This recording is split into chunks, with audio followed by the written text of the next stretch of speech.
Bom dia, boa tarde, boa noite. Hoje eu gostaria de falar um pouco sobre adolescência autista, tá? Ser autista já não é fácil, tá? Eu falo isso porque eu tenho um filho autista de 12 anos, porque eu sou autista também. Não é fácil, tá? E não é se vitimizando, né? Eu sempre deixo bem claro pro meu filho que a gente é capaz, questão de se esforçar um pouco mais, né? A gente pode fazer tudo que a gente quer. Tudo que a gente quer não, né? Mas muitas coisas a gente pode fazer. Ninguém pode fazer tudo que quer, né? Vamos ser bem sinceros. Mas que o autista ele é capaz sim. E né, nunca vou ter meu filho como coitadinho, ou eu como coitadinha. Mas só que ao mesmo tempo eu não romantismo, né? Então eu vejo as coisas como elas são, com realidade. Por isso que eu coloco o autismo na realidade, né? Uh, Ter cérebro autista é complicado, tá? A gente tem sentimentos muito intensos, a gente tem várias dificuldades, várias características que fazem a gente ser autista. A gente tem o sentimento acelerado, o cérebro acelerado, intenso. Então, temos várias coisas, né? Diferentes, digamos assim, e muitas vezes a sociedade, a escola, o trabalho, os lugares não são adaptados ou não sabem lidar com isso, o que dificulta as coisas, né? Mas o que eu quero falar agora é sobre a adolescência. Juntar autismo e adolescência é uma combinação, uma mistura assim complicada. E eu sei porque eu passei por isso, né? Eu já fui adolescente, eu tive meu diagnóstico só com 41 anos, né? Mas o diagnóstico no papel. Eu não deixei de ser autista por isso, né? Porque quem é autista nasce autista e morre autista, porque o autismo é um transtorno, né? É um cérebro que funciona diferente, ele não tem cura. As terapias são importantíssimas para te ter uma qualidade de vida muito melhor, para as tuas características serem amenizadas, ter menos dificuldades, ser mais funcional, mas o autismo não tem cura. Então, e quem é autista nasce autista. Se nasce autista, morre autista. Então, eu passei por isso. Sem o diagnóstico, mas eu passei por isso. E eu sei que a adolescência é a fase mais difícil, porque junto ao autismo, que é complicado, né? Com a adolescência, que é complicado para todo mundo. Porque a adolescência é aquela fase que tu não é adulto, mas também não é criança. E é aquela fase que os hormônios estão a mil, é aquela fase que tu acha que sabe tudo, mas não sabe, né? Aquela fase que, sei lá, tu quer viver intensamente, né? Mas tem muitas coisas que são perigosas e tal. E é uma fase difícil, digamos assim, né? Eu passei, eu me vejo muito no Gabriel às vezes, né? E agora o Gabriel está começando a passar. O Gabriel está com 12 anos, né? E eu vejo que nos tempos para cá as coisas estão mais complicadas. Por um lado, o Gabriel ele evoluiu muito, né? Devido a duas coisas, porque ele, né, o tempo faz a gente amadurecer, né? E também todas as terapias que ele fez, tudo, né, que a gente investiu, né? Mérito dele mesmo também, né? Então, né, a gente vê muita evolução no Gabi, sim, graças a Deus. Mas tem a questão da adolescência, né? Que é complicado.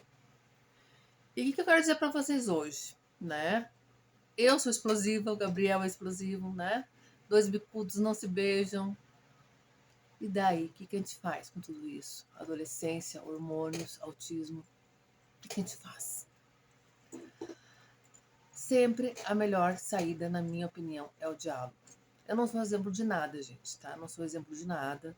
Tem dias aqui em casa que é uma bagunça, que parece que vai ser um furacão, que é difícil, que é complicado, que tem muitos conflitos, muitas coisas, né? E eu sempre deixo claro, eu não sou, né, exemplo para ninguém.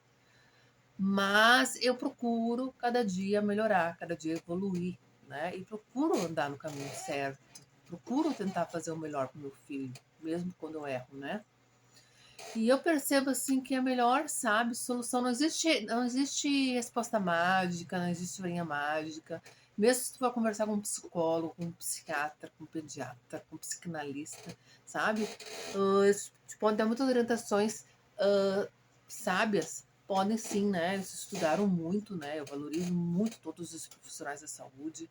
Muitas vezes eu assisto eles na internet, muitas vezes quando tenho contato com eles eu faço pergunta para eles.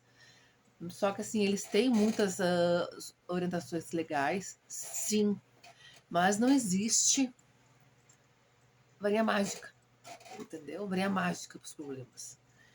E uma coisa que eu percebo muito assim, ó, agora falando de experiência de vida, minha e com meu filho e do meu filho, o diálogo, ele é muito, muito importante, sabe? Às vezes as pessoas falam, tem que ser firme. Claro, a mãe e o pai tem que ser firme, tem que pôr limites. Limites, até uma professora uma vez falou pra mim, eu concordo. É uma prova de amor, sabe? Porque quem não tem limites, lá na frente vai se dar muito mal, porque a vida, ela é cheia, né? Se tu não pôr limites, a vida vai pôr limites. E ela vai pôr de uma maneira muito mais cruel, né? Então, o limite é uma prova de amor. Mas eu quero dizer que às vezes, sabe, no lugar de um castigo, no lugar de uma chinelada, uma boa conversa, ela tem muito mais resultados. Muito mais resultados. Ainda mais quando a gente fala de autismo, que a gente tem uma maneira muito assim, como é que dizer, uma maneira diferente de pensar, uma maneira muito assim, levar tudo ao pé da letra, uma maneira difícil de pensar, de interpretar as coisas, né? E a adolescência por si só, como eu já falei, ela é complicada, né? Então a conversa eu acho que é o melhor caminho, é a maior solução.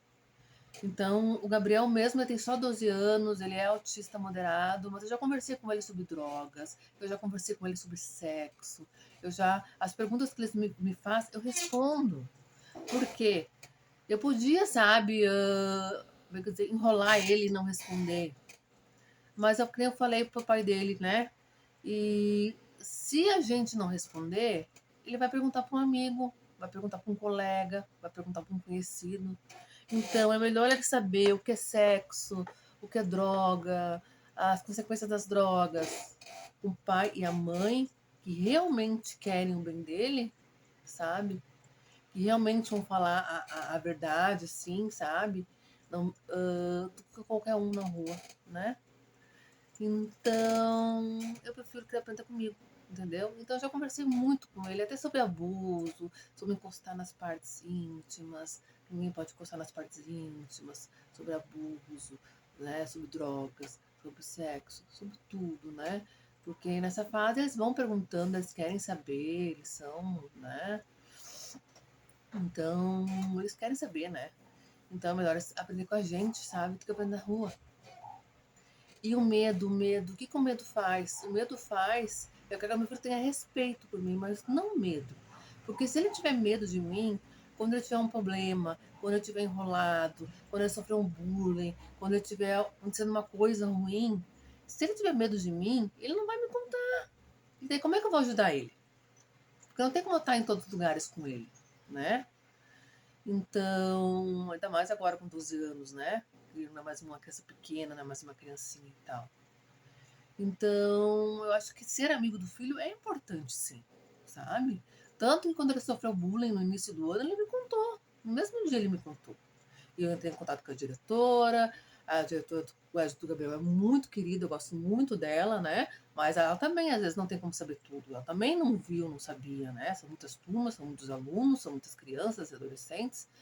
Então, eu contei tudo como é que foi. Graças a Deus, hoje em dia, as escolas, mesmo a escola do Gabriel é pública, é estadual, mas hoje em dia, devido a tantas coisas que acontecem, né? Nosso mundo é tão complicado. A escola dele tem câmeras, então eles conseguiram ver nas câmeras, né? Conseguiram chamar o aluno, conversar com o aluno pediu desculpa pro Gabi e foi resolvido e não se repetiu, né? Eu sofri muito bullying porque eu não contava para meus pais, né? Não era culpa dos meus pais, era eu que não contava. Então, como é que eles iam me ajudar se eu não contava? Eu não contava para os professores, como é que os professores iam me ajudar? Então é isso, gente. O diálogo, ele é a porta para tudo. Ele é muito importante. O filho tem que ter respeito e não medo. Beijo no coração, tá? Tá dando tempo. Curte, por favor, comenta e compartilhe para poder continuar com o canal, tá? Até amanhã. Um beijo no coração.